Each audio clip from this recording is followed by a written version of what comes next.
Continuing our discussion of logarithmic functions, we have some more logarithmic rules that we can use to solve different example problems. So we know that when the log of two different variables are multiplied by each other, we can separate them to be log of x base b plus log of y base b.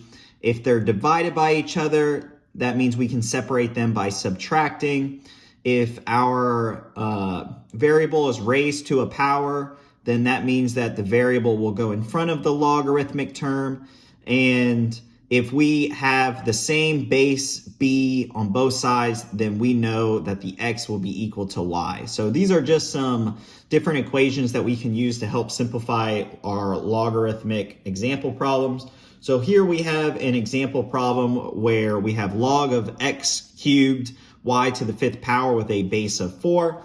And so we're asked to simplify this example problem. So the easiest way to do that is we can go ahead and split up the x and y terms by using the first scenario.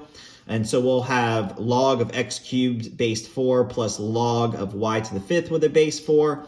And then we can move this exponent into the front for both of ours. And so we have 3 log of x with a base 4 plus 5 log of y with a base 4. And now it's in its most simplest form.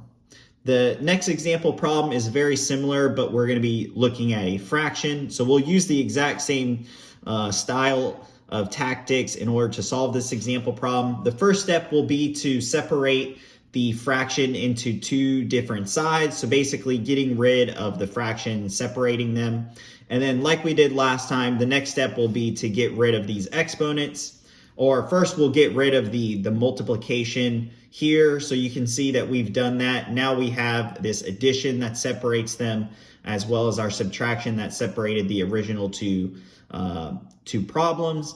And so now we can move these exponents into the front and we get 9 log of x plus 5 log of y minus 3 log of z. And our last example problem, it's basically doing the reverse. And so we're starting out with 3 log x minus 6 log y, and we want to get it into one single expression.